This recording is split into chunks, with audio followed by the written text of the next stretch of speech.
A partir de agora na Rádio Clube, Medicina e Saúde. Um programa destinado ao seu bem-estar físico e mental. Informações atuais e diferenciadas sobre os avanços em medicina e saúde através de conteúdos de qualidade. Conheça estudos e tecnologias que trazem descobertas sobre o corpo humano, doenças e qualidade de vida. Medicina e Saúde.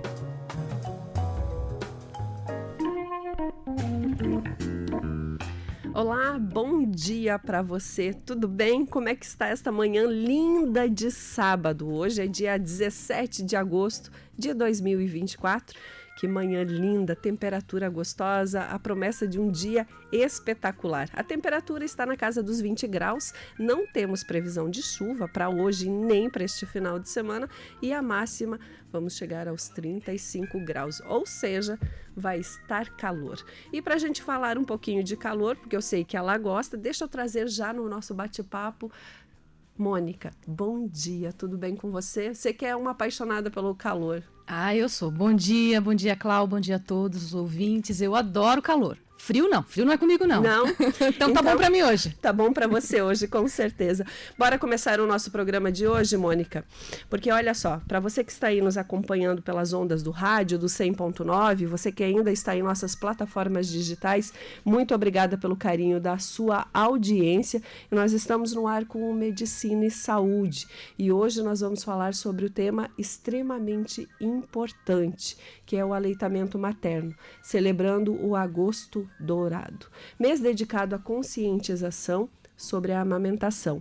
E para nos ajudar a entender esse universo que temos a honra aqui de receber em nossos estúdios, Marília Almeida, ela que é enfermeira especialista em neonatologia e também pediatria e consultoria em aleitamento materno. Bom dia, querida, seja muito bem-vinda, que prazer te receber aqui. Bom dia, agradeço o convite, estou muito feliz de falar de um tema que eu tanto amo, que eu gosto demais, ainda mais no Agosto Dourado, que é esse mês dedicado ao incentivo ao aleitamento materno. Claro que sabemos que precisamos incentivar todos os dias, mas esse mês ele é dedicado especialmente para nós apoiarmos as mães que amamentam, incentivarmos.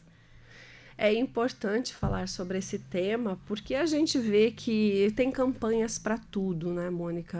A gente está vendo essa humanização, cada mês a gente vai vendo que vai colocando aí, as pessoas vão trazendo principalmente para todas as áreas e em especial para as mães, que eu acho que nesse momento é um dos momentos difíceis, né? Porque não tem um currículo que ensina a ser mãe, né? Então, falar sobre esse tema é muito importante. E eu queria que você começasse contando para a gente um pouquinho sobre você, Marília. Você nasceu aonde? Eu nasci em Salvador. Com 5 anos eu fui para São Paulo, não capital, uma cidade pequena chamada Cananéia. Meus pais meu pai, na verdade, tem alguns irmãos que moram nessa cidade, moravam há algum tempo, trabalhando no comércio, e meu pai nós fomos conhecer a cidade. Meu pai se apaixonou pela cidade e falou, não, aqui eu quero ficar. Então, desde os meus 5 anos até 2010, mais ou menos, eu permaneci em Cananéia, uma cidade pequena, litoral sul de São Paulo. Em 2010 eu vim para Foz do Iguaçu. É quase uma iguaçuense já de coração. E uma cidade que eu me identifiquei, gosto muito. Foi onde eu fiz a minha formação, fiz a faculdade de enfermagem aqui. Porém, lá em São Paulo eu havia feito o curso técnico de enfermagem, mas ainda não havia atuado. Então, a minha vinda para Foz, eu comecei a trabalhar na enfermagem em 2010 mesmo, no Hospital Municipal, onde eu trabalhei na UTI adulto, UTI trauma e UTI pediátrica.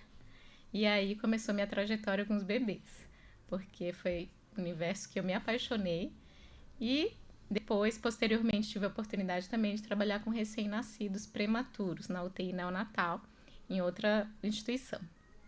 E fazendo a faculdade, depois comecei a atuar como enfermeira e falei, não, é isso que eu quero para minha vida. Vou continuar na área de enfermagem, é o que eu gosto, é o que eu amo, mas eu gostaria de fazer alguma coisa que enchesse os meus olhos de alegria, que fosse o meu propósito de vida. E eu comecei a pensar, bom, Eu gosto de bebês, gosto de trabalhar com bebês. Penso que o ambiente hospitalar não vai ser assim toda a minha trajetória. O que eu posso fazer para poder ajudar, auxiliar? E aí veio a questão do aleitamento materno.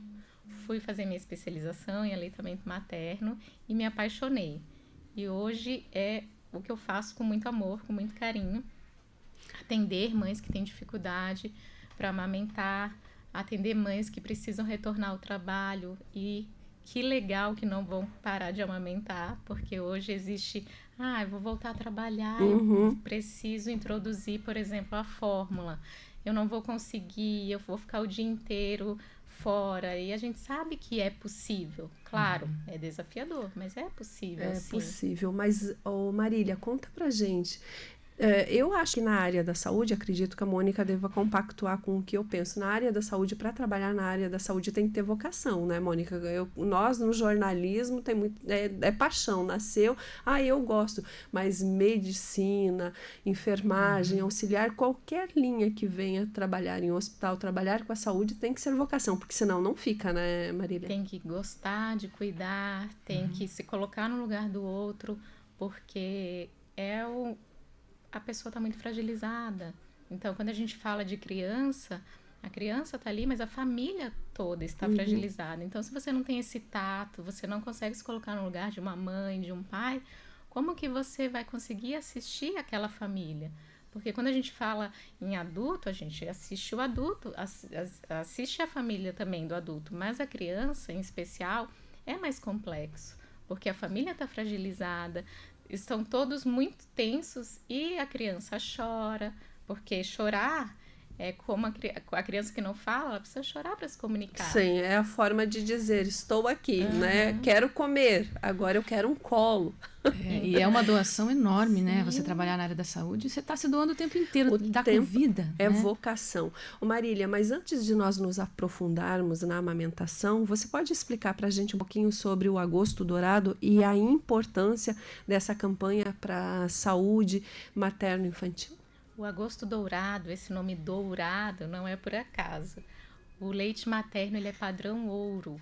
Então, não existe outro alimento melhor que o leite materno para você oferecer para o seu bebê.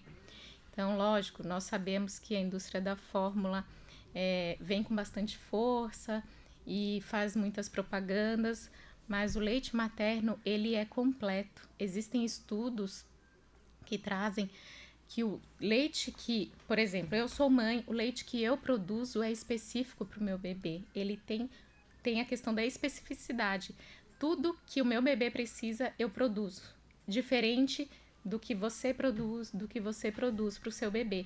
Então, até as mães que têm os bebês prematuros, elas produzem um leite diferente das mães que têm um bebê a termo, um bebê que nasceu no tempo certo. Então, existe essa especificidade. O leite materno, ele vem na temperatura certa, ele vem com minerais, nutrientes, a quantidade de água, anticorpos.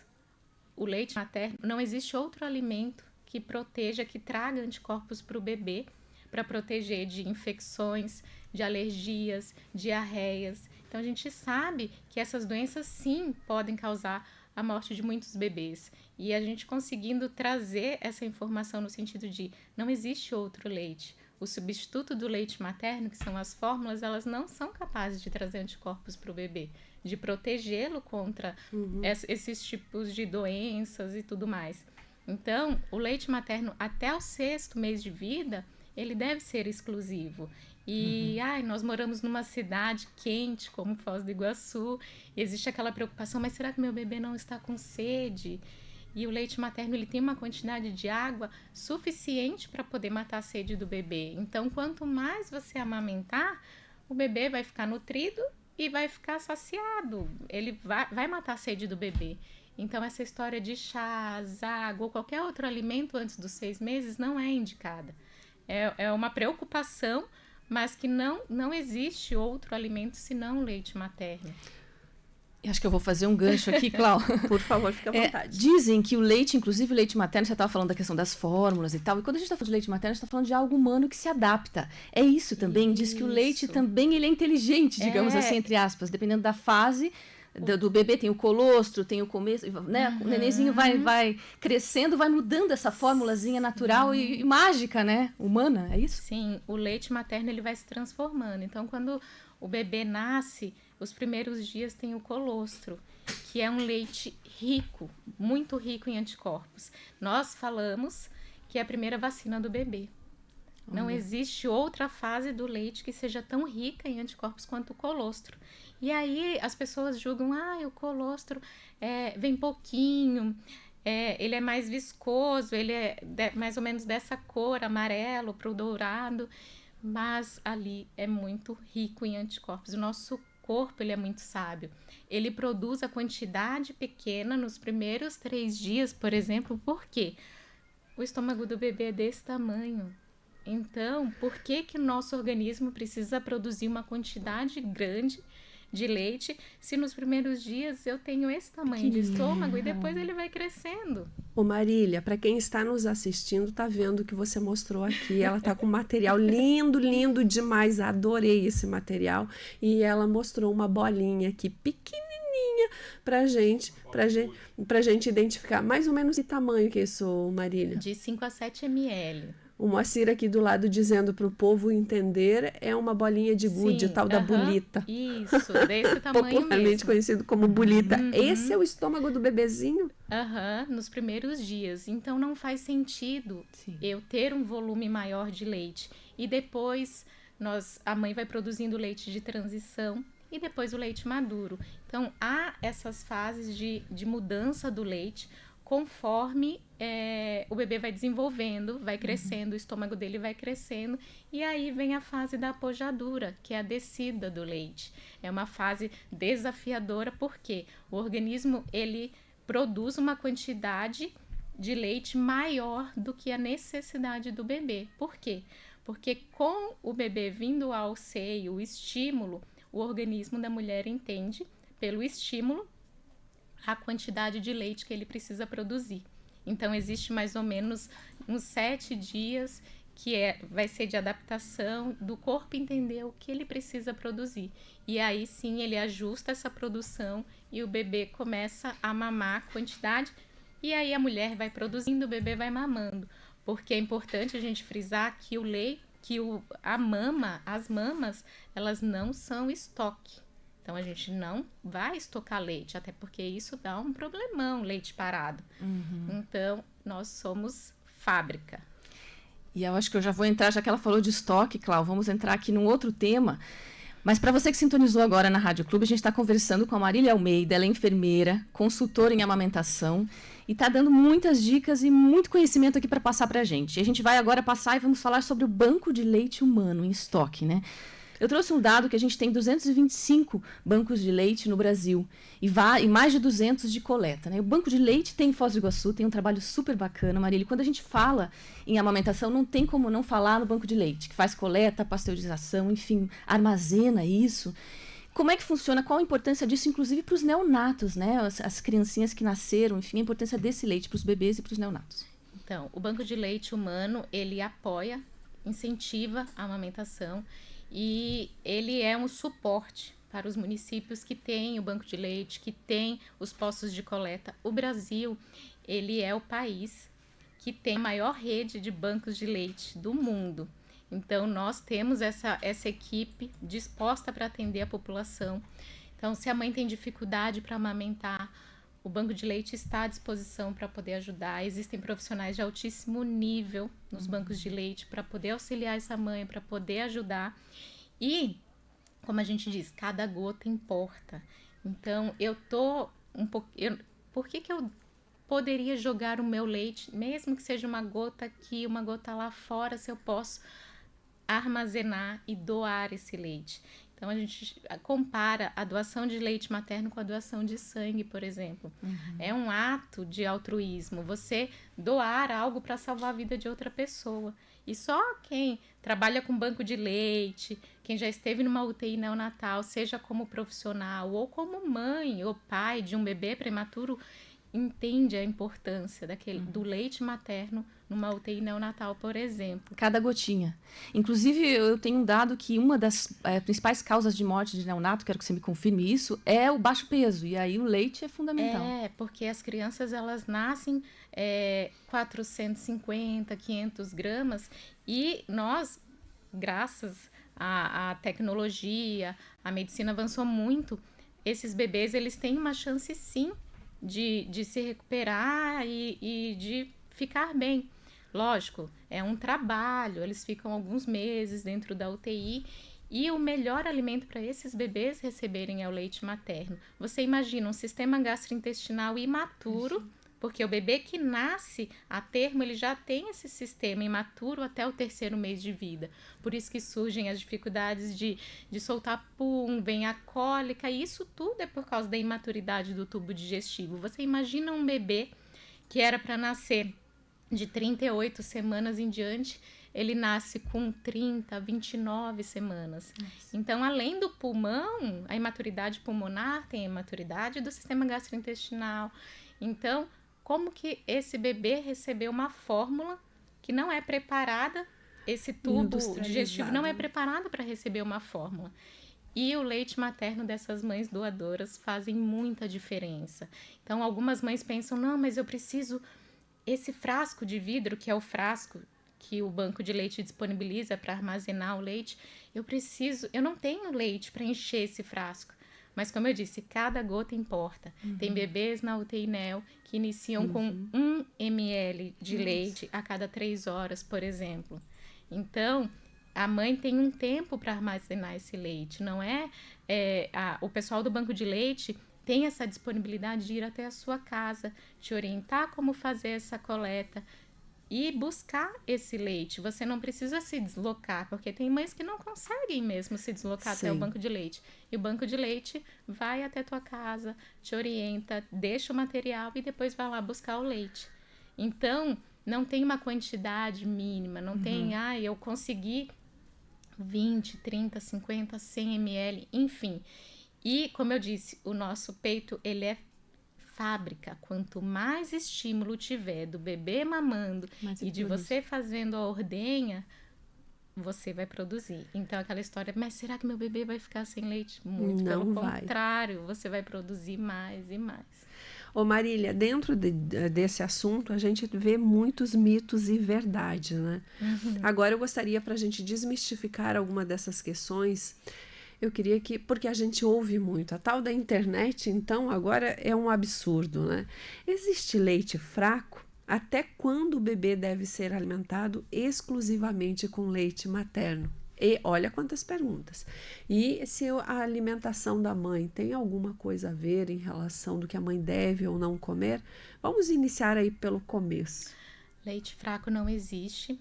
Existem muitos mitos relacionados ao leite.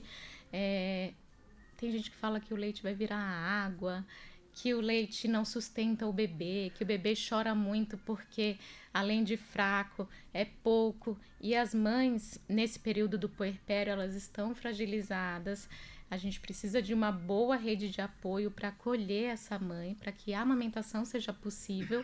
Então, às vezes, a mãe sozinha, com um monte de pitacos que não tem nenhum fundamento científico, são situações que as pessoas vão falando. Porque seu bebê chora, teu leite é fraco. Seu bebê chora porque tá com fome. O bebê vai chorar. É a única forma dele se comunicar. Ele ainda não sabe falar. Então, o bebê, ele não chora só de fome. Ele chora de frio, de calor. Quando ele tá úmido, a fralda tá úmida. Por desconforto mesmo, porque até o 3º mês ele tem esse desconforto gastrointestinal. Então, ele vai ter um pouquinho de dor para soltar pum, ele vai ter dor do movimento dos gases mesmo. Daí vem alguém e fala assim, seu leite está fraco. Uma mamadeira que resolve. O bebê não vai dormir a noite inteira, mesmo se você ofertar uma mamadeira com fórmula. Porque o tamanho do estômago dele é pequeno e vai crescendo. Então, o leite materno, ele é altamente digestivo. ele é o que há de melhor para o tubo digestivo do bebê. Então, sem horários rígidos. Mas eu tenho que amamentar a cada 3 horas. Não, é livre demanda. O bebê vai dar sinais de quando ele quer mamar. Isso fortalece o vínculo mãe-bebê, porque amamentar não é só nutrir. Amamentar é apoio, carinho, afeto, é olho no olho. Ô Marília, mas nos dias de hoje ainda, com todas essas informações, com uma profissional como você, que atua nessa área, com médicos, com mais, vamos falar a palavra que todo mundo usa, né? Humanizando tudo, ainda a gente ouve mães que ainda trabalham no meio da área da saúde e dizem, o meu leite não é suficiente, eu tenho que complementar com uma mamadeira. Eu vi você mostrando pra gente aqui, eu gostaria que você mostrasse para a câmera, para quem está nos assistindo, e quem não está nos assistindo, aí você já falou da bolinha de gude, né? Eu queria que você mostrasse novamente o tamanho do estômago do bebezinho aí, para as mães e as pessoas entenderem, né, que realmente é pequenininho. Os primeiros dias, ele é pequenininho, ele comporta de 5 a 7 ml e depois vai aumentando, vai para 20, vai para 30 e depois até mais de 100 ml. E isso é gradativo. Então, como que eu vou querer que o meu bebê mama agora e daqui a pouco ele tá com fome de novo? Porque o leite materno, por ser altamente digestivo, o estômago por ser pequenininho, eu preciso amamentar com mais frequência. E não quer dizer que eu não tenha leite, não quer dizer que esse leite seja fraco. E sim, altamente digestivo e do tamanho ideal para o estômago do bebê. Então, é desconexo eu pegar e colocar 30 ml para dentro de um estômago desse tamaninho. Então, assim, o bebê vai regurgitar, o bebê pode ficar mais sonolento. É como se você comesse uma feijoada. Você não sente sono depois que você come uma feijoada? Você imagina se colocar 30 ml num estômago pequenininho assim, que é a quantidade mínima para você poder preparar uma fórmula. Então, você precisa confiar no teu corpo, existe o estímulo. Então, os primeiros dias o leite vem pouquinho mesmo, mas é suficiente para poder alimentar o seu bebê. E a dificuldade hoje em dia que nós temos é a saída do bebê da maternidade com prescrição de fórmula. Então, é aquela história. Se eu não tenho em casa, eu vou insistir na amamentação. Mas se eu saio com uma prescrição de fórmula e na primeira dificuldade, eu peço para minha rede de apoio comprar essa fórmula e ofereço a mamadeira. Então, essa conscientização dos profissionais de saúde no sentido de insistir no aleitamento materno seria muito interessante para que a gente avançasse nos números, porque o Brasil, ele é o país que ele tem mais políticas de apoio ao aleitamento materno, mas os nossos índices de aleitamento materno, ele ainda não estão no desejável. Hoje a gente tem menos de 46% de aleitamento materno exclusivo. Você me perguntou até que idade o bebê precisa ser alimentado com leite materno exclusivo até o 6º mês de vida, que é o preconizado pela Organização Mundial de Saúde, pela Sociedade Brasileira de Pediatria. Então, até 6 meses é aleitamento materno exclusivo. Hoje nós temos menos de 46% de aleitamento materno exclusivo até o 6º mês de vida. E qual que é o objetivo do Brasil? Qual que é a meta em 2030? Passar de 70%. Então, tomara que alcance, né? Trabalho. E aí, nesse trabalho, então, tem uma equipe de saúde, aí entra você como consultora também. Que equipe é essa? E pediatras juntos, vocês fazem um trabalho muito bacana. Eu quero que você fale um pouquinho mais sobre essa consultoria em amamentação e essa equipe envolvida nesse processo. Ninguém trabalha sozinho, não tem como eu trabalhar sozinha, a enfermeira do banco de leite trabalhar sozinha. Nós somos uma equipe, a gente fala, nós somos a rede de apoio dessa mãe, dessa família. Então, eu preciso que o pediatra compre a ideia que a amamentação é o melhor para o bebê. Eu preciso que a família também, exista essa rede de apoio. Alguns outros profissionais importantes, como nutricionistas, fonoaudiólogos, psicólogos, porque é um conjunto. Eu não posso ir até a mãe e olhar apenas para a mãe ou para o bebê. Eu preciso olhar para a mãe, para o bebê, para a rede de apoio dessa mãe. Porque se essa mãe não tem uma rede de apoio, quando eu falo rede de apoio, um esposo, uma mãe, uma sogra, vizinhos, alguém que apoie. Que apoie em que sentido? A mãe está sozinha com o bebê em casa. Ela precisa de auxílio nos primeiros meses, no sentido de eu preciso tomar um banho, eu preciso me alimentar, eu preciso dormir um pouquinho. E a gente sabe que o puerpério demanda muito da mãe. Não só a parte de privação de sono, mas tem a questão da baixa hormonal, a mãe fica mais sensível, o cansaço, você alimentar aquele bebê por várias vezes, você não dormir, você ficar preocupada com a casa, com a alimentação.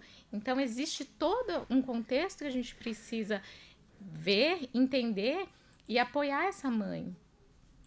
O que é o sucesso da amamentação? É o bebê mamar exclusivamente em seio materno? As pessoas confundem algumas coisas nesse sentido. Vai ter mães que não vão ter produção de leite suficiente para amamentar exclusivamente. E tá tudo certo. Isso a gente legal. precisa apoiar essa mãe. Não deixar essa mãe frustrada no sentido, não, ela gostaria que fosse exclusivo, mas não foi possível e é preciso complementar. A gente precisa pensar também no bebê. Claro, a gente incentiva o aleitamento materno exclusivo, mas nem todas as mães vão conseguir, por algum motivo. E essa mãe que não tem uma rede de apoio, é mais desafiador ela conseguir. Ela vai sofrer mais. E aí fica aquela pergunta, né, Mônica, as pessoas ficam falando, mas se você tomar isso, se você comer aquilo, você vai ter mais leite. E também tem outras implicações que a mulher diz, eu não posso comer isso porque isso vai dar cólica para o bebê. Existe uma alimentação mais assertiva para a mãe de bebê recém-nascido e até que período, se é que tem essa alimentação, qual o período que ela deve cuidar mais da alimentação, Marília? A alimentação, a gente sempre fala que ela precisa ser saudável, diminuir ou evitar alimentos processados, esses pacotinhos de supermercado que a gente fala, o mais saudável possível. Então, desde o período gestacional, ter uma dieta mais saudável, incluir frutas, verduras, água. Então, existe aquela história, não, a mãe que acabou de ter o bebê, ela precisa tomar canja e fica semanas tomando canja. Gente, no hospital é oferecido comida para essa mulher. E por que em casa ela tem que tomar canja? Ela precisa produzir leite, e para produzir leite existe o gasto calórico. Ela precisa estar bem nutrida. Então, há essa discrepância no sentido de, antigamente, nossas mães, nossas avós, não, pós-parto, a mãe precisa tomar canja ou comer comida leve, não lavar o cabelo. Ela vai ela comer tá de dieta. bem, ela precisa estar Sim. bem nutrida, né? E tem a questão da privação de sono também. Então, essa mulher, se ela não estiver bem nutrida, ela pode ficar assim mais fraca, mas não quer dizer que o leite dela vai ficar fraco. A mulher, ela pode até adquirir uma anemia após o parto, mas não quer dizer que o leite dela vai ficar fraco para o bebê. Uma coisa não tem nada a ver com a outra. E o que acontece? Quando o bebê nasce, existe a preocupação em relação às cólicas, né? O bebê até o 3º mês de vida, o tubo digestivo não está maduro. Então, existe essa dificuldade do bebê até o 3º mês, dele ter dificuldade para soltar pum, para eliminar esses gases que tanto causam dor. Então, a mãe comia cebola, alho, entre outras coisas, e agora, pós-parto, ela cortou tudo, porque tudo que ela come, ela imagina que está dando essa cólica no bebê, é a alimentação. Passa sim, mas passa muito pouco. Então, a gente orienta, não corta tudo da sua alimentação, vai testando. Então, assim, feijão, não posso comer mais feijão. Deixa o feijão de molho. A gente sabe que quando deixa o feijão de molho, diminui um pouco os gases da mãe. Então, assim, por experimentando, mas não cortando da dieta. A questão de alimentos para produção de leite. Também não existe comprovação científica que cerveja preta, milho, entre outros, vai aumentar a produção de leite. Inclusive, cerveja preta tem álcool, não é indicado no momento que a mãe está amamentando. Então, nós não incentivamos o uso de bebida alcoólica na amamentação. Mas, assim, o que vai fazer com que essa mãe produza leite? O estímulo, seja do bebê mamando no peito, ou seja, do estímulo da bomba, seja manual ou elétrica de extração de leite, ou os dois. Excelente as sugestões aqui. Nós estamos entrevistando, está batendo um papo conosco aqui nos estúdios da Rádio Clube, a Marília Almeida, ela que é enfermeira especialista em neonatologia e pediatria e ainda consultora em aleitamento materno. O que é neonatologia? Qual é essa palavra? É o estudo que, na verdade, é uma formação dos neonatos. Então, os bebês, eles nascem até o período de 28 dias, eles são considerados neonatos. Então, é o estudo neonatologia e pediatria. E depois dessa primeiros idade, dias de vida. ele vai. Quer dizer, ele nasceu antes da hora um pouquinho, é isso, né? Os prematuros, Os prematuros. antes da hora. Os os neonatos, neonatos, não. Entendi. Que é o povo que nasceu da data certa. Eu fico imaginando, né? Quando você chega em casa com aquele pedacinho de gente, é tudo isso que você está falando. E aí tem mais amamentação que não é fácil. Você falou aqui, mostrou 2 peitos, 2 seios lindos e mostrou também pra gente, como que se chama esse negócio aqui? Bomba extratora de leite. Isso. E aí o bebê tá lá, começou a mamar, sugar, e aí começa aquelas dores no peito, começa a rachar, dói. E daí? Um dos maiores índices de desmame, inclusive, é relacionado à fissura, à dor ao amamentar. E a gente não pode normalizar essa dor. Mas vamos preparar essa mãe na gestação, vamos nos preparar para amamentar. E antigamente falávamos de bucha vegetal, de passar bucha vegetal na região da areola e do mamilo para calejar esse mamilo e essa areola para a mãe conseguir amamentar. E isso é totalmente inadequado. Nossa. A partir do momento que a gente começa a praticar isso no período gestacional, de passar a bucha vegetal nessa região da areola, do mamilo, do complexo areolo-mamilar, a gente começa a deixar essa área mais fina, mais suscetível quando o bebê nascer e for abocanhar, de abrir, de fazer fissuras, lesões e de ter dor. É o contrário, então. Nossa. Então, não tem essa história de calejar. O nosso corpo, ele é muito sábio. Então, no período gestacional, ele vai se preparando para poder amamentar. Então, essa área aqui, ela vai ficando mais escura por causa da ação dos hormônios. Tem umas glândulas aqui que são responsáveis pela hidratação, que parecem umas espinhazinhas que nós temos aqui. E o que acontece? Quando o bebê nasce, essa área está protegida. E por que as fissuras acontecem? Pela pega. A pega inadequada do bebê na mama causa as fissuras. Claro que essa área fica mais sensível. E aí, no momento que essa mama está bem cheia e eu não consigo preparar essa área antes do bebê mamar, e de que forma eu devo preparar essa área antes do bebê mamar quando a minha mama está muito cheia? Massagem, tá? Então, eu vou demonstrar aqui para vocês. Eu pegar essa mama... Pode falar, mãe. Eu ia falar que o ouvinte depois pode conferir esse vídeo que vai estar no canal do YouTube e vai ver tudo, que tá muito bacana aqui no estúdio, né, Clau? Educativo. Você apoia essa mama e você faz massagem. Por que massagear a mama que tá muito cheia? Porque o leite, ele tá ali dentro numa quantidade grande. Essa mama tá maior, volumosa, pesada, e o leite parado, ele fica mais viscoso. Então, a massagem é no sentido de esse leite ficar mais fácil de sair. Sentido horário você tá fazendo ali, então, né, a massagem? como se fosse um caracol, tá? Eu apoio essa mão aqui Embaixo. e eu, com 2 a 3 dedos, eu vou fazendo o movimento da areola para a base da mama, como se fosse um caracol. Só assim? Não, eu posso fazer assim com a mão espalmada em cima e embaixo, na lateral. Ô, Marília, e no chuveiro, no banho, é verdade que é o melhor horário, o melhor momento para fazer isso? Ai, desde que não seja com água quente, tá? Água morninha? Nem muito morna, porque minha mama tá muito cheia, tem bastante leite, e a gente sabe que o calor causa vasodilatação.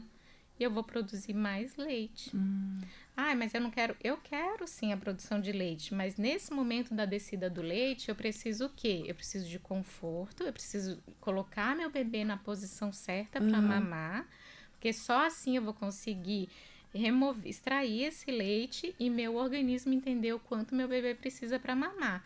Então, muitas mães pegam pente e vão para debaixo do chuveiro, elas passam o pente assim na mama como se fosse uma massagem. Vai acabar machucando, ferindo.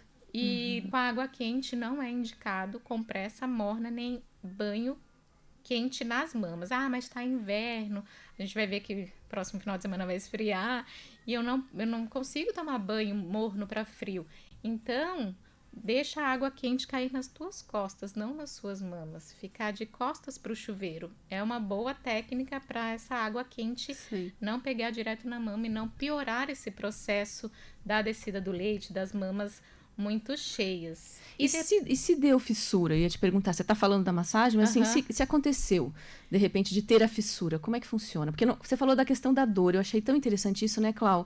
Porque a amamentação, ela não pode estar associada à dor. A gente vê muitos vídeos, né, de mulheres amamentando, essa coisa da dor, antigamente tinha isso, Clau, né? E mulheres, como a Marília falou, que deixam de amamentar, abandonam a amamentação devido à dor, porque já está ali naquela situação, bebezinho recém-nascido, tem mulheres que fizeram cesárea, não tem uma rede de apoio, o bebê que chora, e ainda quando vai amamentar tem dor, diz, não, vou largar disso.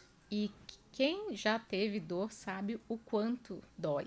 E dói muito. Então, tem a dor a física, tem a dor de ver o bebê chorar e não conseguir amamentar. Então, não normalizar a dor. A dor não é normal, é comum mães terem dor para amamentar, mas não é normal. Então, se tá doendo, coloquei o bebê, tá doendo, alguma coisa tá errada. Tá doendo por quê? Minha mama tá muito cheia? Então, o que eu devo fazer? Massagem, só massagem? Não.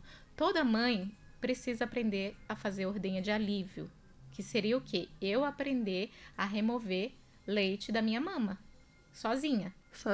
Então, manual. Como manual? Com meus dedos. Então, polegar, indicador, ensinar essa mãe a remover esse leite. Remover quanto? Até a tua areola e mamilo ficar macio. Por quê? Eu tô com a minha mama cheia, endurecida, tá toda endurecida. Às vezes forma alguns caroços e tudo mais. E aqui também tá endurecido, areola e mamilo. Eu venho com meu bebê. Qual que é a analogia que eu posso fazer? É como se o bebê pegasse aqui na mesa, que é dura, abocanhasse ali. Por quê? Minha mama tá dura. E quando o bebê abocanha na mama que tá dura, qual que é a tendência? Ele escorregar e pegar o mamilo. E a gente sabe que a pega correta não é no mamilo, é no complexo areolo-mamilar. O bebê precisa abocanhar a maior quantidade de areola possível. Se não conseguir a areola toda, quase inteira. Então, não é aqui no mamilo que o bebê pega. E se essa mama tá endurecida, ele vai abocanhar e escorrega e pega no mamilo. Aí começam as lesões, as fissuras. E aí começa todo o sofrimento, né? Sim, dor, e aí não tem vontade de amamentar, porque dói muito, e aí começa a machucar. E essas lesões podem ir piorando a cada dia. E dicas para uma pega correta? O bebê, ele precisa estar em contato com a mãe. A gente fala o famoso barriga com barriga, tá?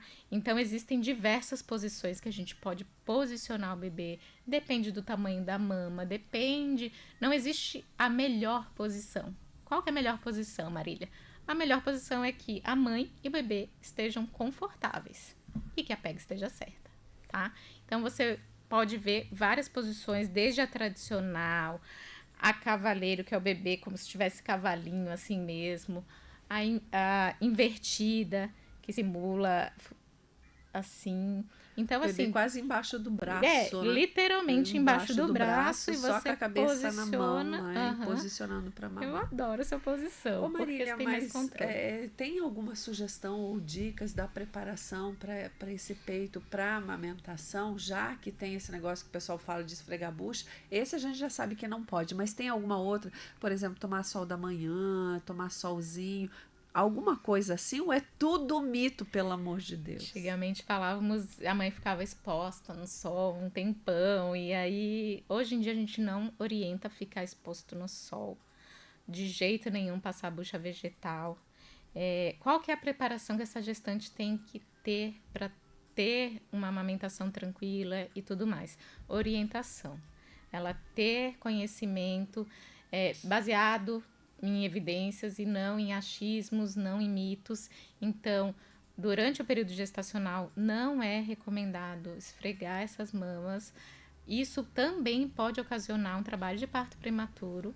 Então, não é indicado de jeito nenhum a friccionar a bucha ou qualquer coisa no complexo areolo-mamilar.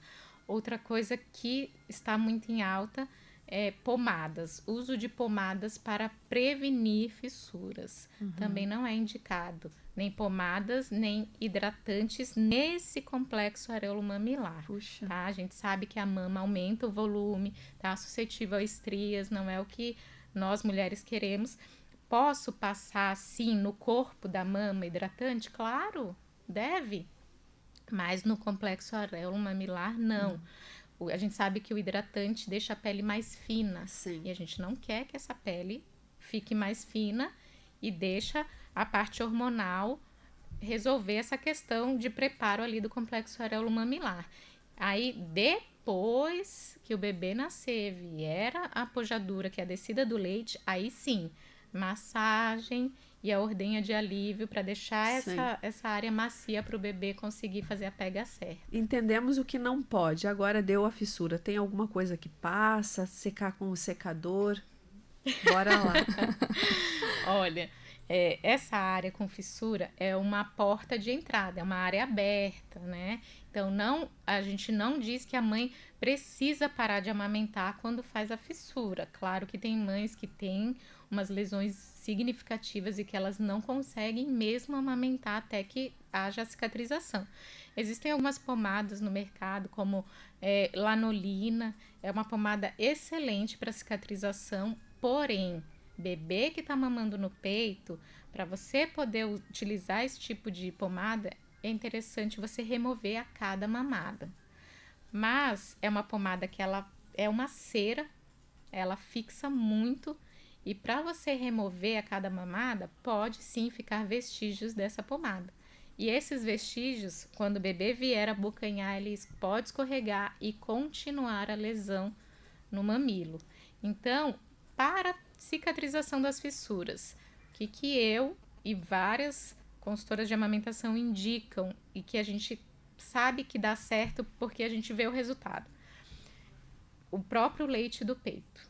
Você pegar o leite e passar nessa região do complexo areolo-mamilar e deixar secar. Ele tem uma função cicatrizante, Ele então? tem uma olha. função cicatrizante, ele é maravilhoso, e ajuste da pega, claro, porque se o bebê tá pegando errado, aquela lesão vai continuar. Então, ajustar a pega e o próprio leite do peito. Ele é maravilhoso. E também as rosquinhas de amamentação podem auxiliar muito nisso, tá? As rosquinhas de amamentação, elas são postas assim, ó. Encaixa no seio. Elas têm um orifício onde o mamilo não vai ficar em contato com o sutiã de amamentação, por exemplo, ou com top, ou o que a mãe opte usar. Deixa esse mamilo ventilado, então ele não fica abafado. Não, as rosquinhas, se molharem, precisa trocar com mais frequência, porque ambiente úmido e quente pode predispor a algumas situações como candidíase mamária, que é uma situação muito chata, tanto para a mãe quanto para o bebê. É comum candidíase mamária? É bem comum. Por quê? Hoje em dia, nós temos alguns utensílios que eles não são nada amigos da amamentação. Por exemplo, conchas. Não sei se vocês já ouviram falar. É algo que é acoplado aqui na mama, que as mães que estão com vazamento de leite, elas colocam para armazenar esse leite. Armazenar no sentido de não molhar roupa, porque esse leite que está ali não pode ser utilizado para o bebê. Às vezes tem mães que acabam ficando o tempo todo com a roupa manchada, né? E tem os absorventes de mama. Sim. Eles também são um problema no sentido, molhou, você troca. Mas eles não são saudáveis para essa mãe utilizar. Porque o ambiente úmido e quente predispõe a fungos. E a candidíase mamária nada mais é do que fungo ali na mama, que além de desbotar a areola, além de causar muita dor para amamentar, esse fungo vai para a cavidade oral do bebê.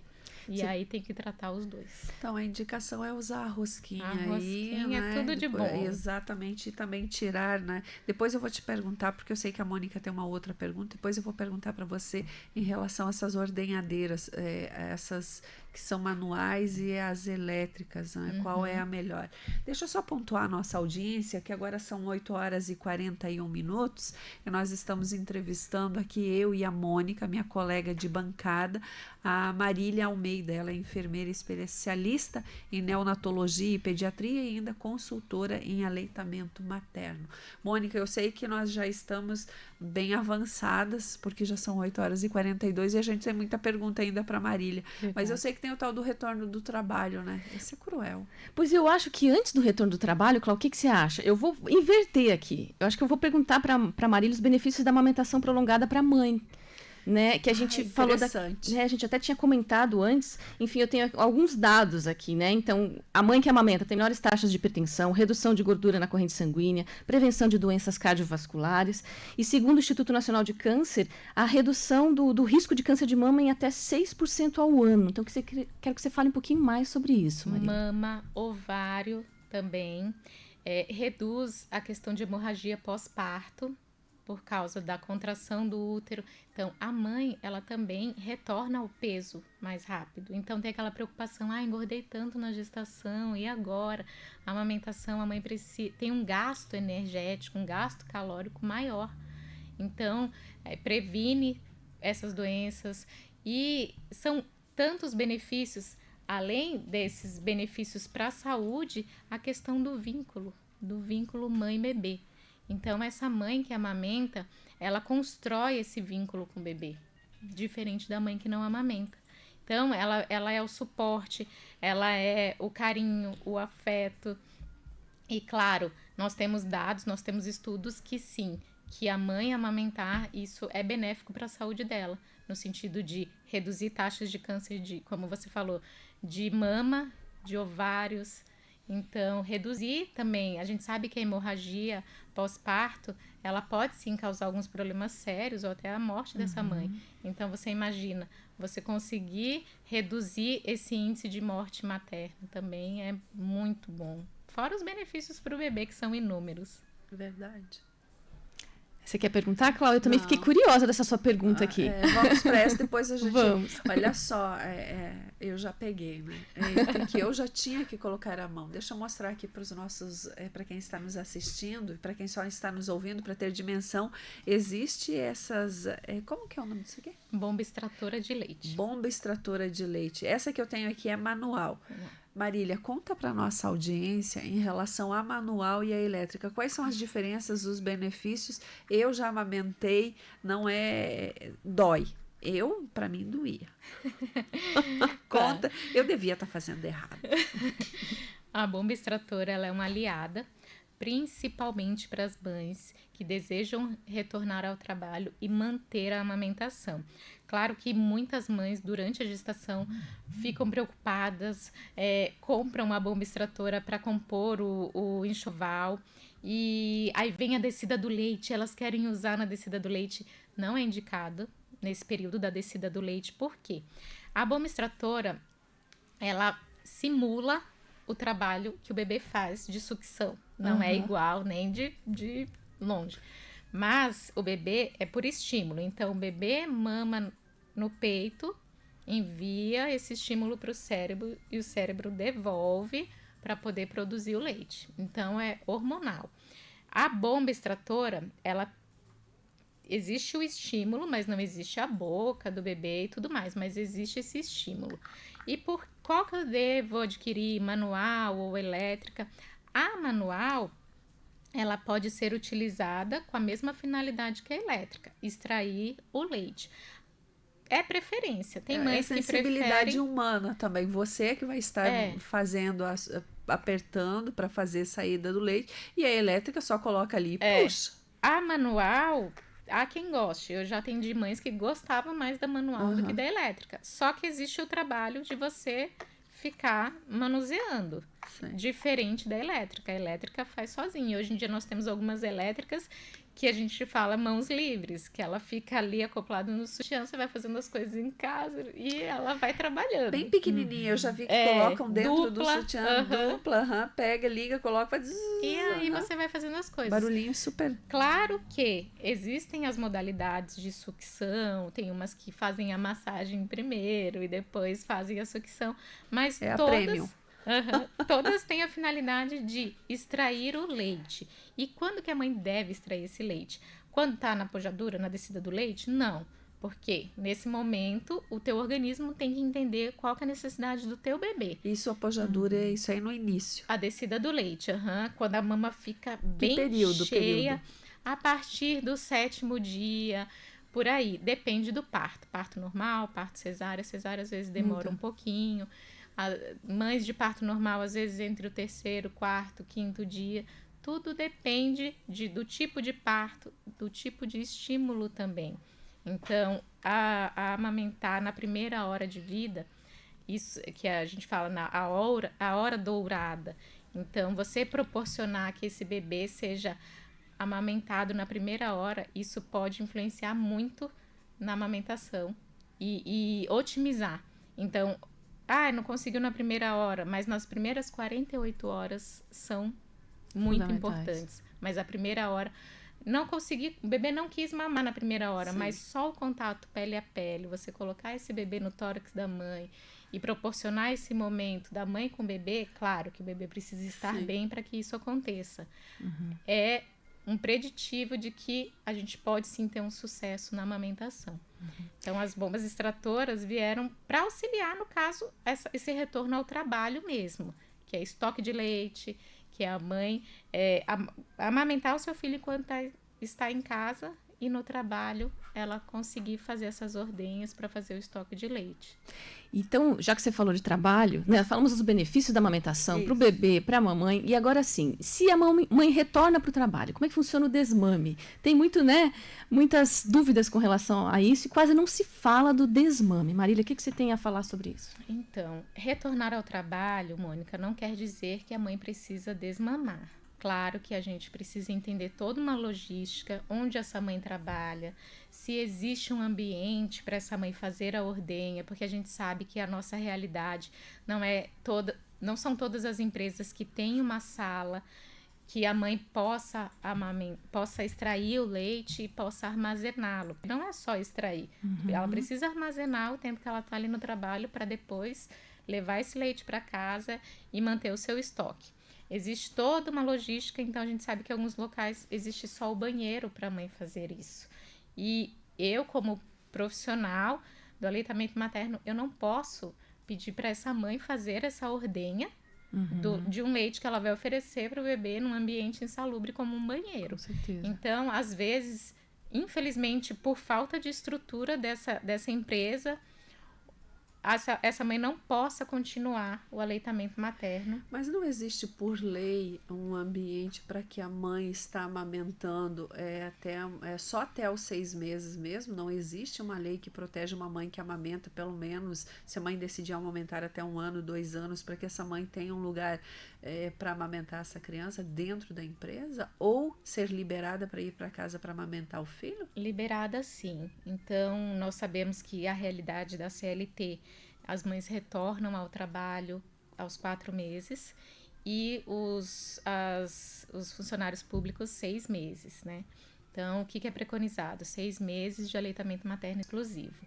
E dos 4 meses até os 6 meses, as empresas elas dispensam 1 hora. Então, seriam ou 2 intervalos de 30 minutos, ou ela chega 1 hora depois, ou sai 1 hora antes. É essa a lei que nós temos.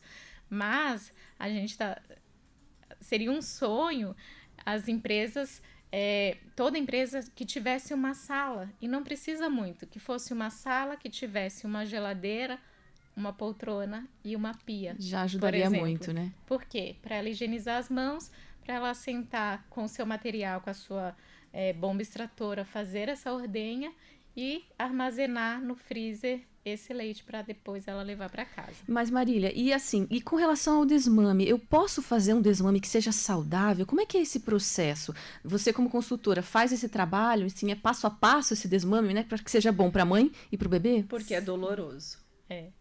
Na verdade, muitas pessoas imaginam que como que uma consultora de amamentação vai abordar um desmame. E o desmame, ele precisa ser gradual, ele precisa ser respeitoso. Porque a partir do momento que você criou esse vínculo, você de alguma forma vai precisar interromper esse ciclo.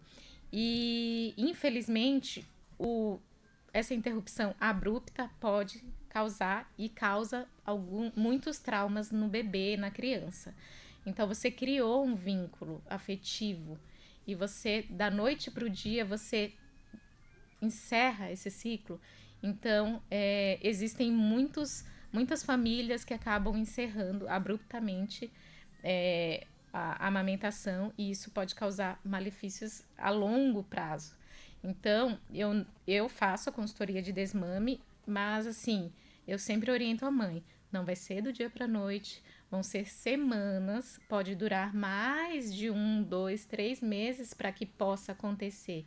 Não é de forma abrupta. Então, tá totalmente inadequado, por exemplo, eu querer desmamar e deixar meu filho com a minha mãe ou com a minha sogra e viajar. Essas recomendações são dadas por vizinhos, por alguém da família. Vai viajar, fica 10, 15 dias fora que a criança vai esquecer. Gente, você construiu um vínculo. Sim. Como que você vai fazer isso? Olha o trauma. Outra coisa, deixa eu passar alguma coisa na minha mama que a criança não vai gostar, com algum sabor ruim.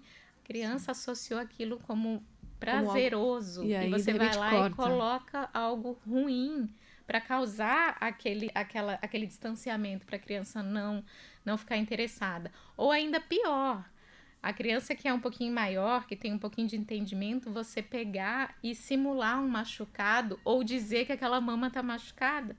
E você acaba culpando a criança, porque quem está ali? Então, são atitudes nada recomendadas para você iniciar o desmame. Então, como que você deveria, por exemplo, iniciar um desmame? De forma gentil, de forma gradual. Você planejar. Você vê quantas vezes o meu bebê ou minha criança vai para o peito. Tantas vezes. Então, começar a diminuir. Hoje eu vou diminuir uma mamada. A mamada que não é tão importante. E qual que seria a mamada não tão importante? Eu falo importante porque a mamada da noite é muito importante. As mamadas noturnas.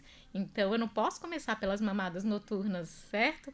Eu não posso começar por aquela mamada que ele associou, por exemplo, ao cochilo. Então, depois às vezes a criança que já iniciou a introdução alimentar, depois do almoço ela quer mamar um pouquinho para dormir. Então, começar pelas mamadas importantes não é. E sim aquelas mamadas no meio da tarde ou no meio da manhã. E não é cortar uma mamada por dia. É você eliminar uma mamada, esperar 1, 2, às vezes até 3 semanas. E isso fluir de forma natural, não abrupta. Tá aí, olha que bate-papo gostoso, né, Mônica? Muito. Mas infelizmente nós estamos encerrando, porque a gente já está aí, ó, já são 8h55. Vamos encerrar?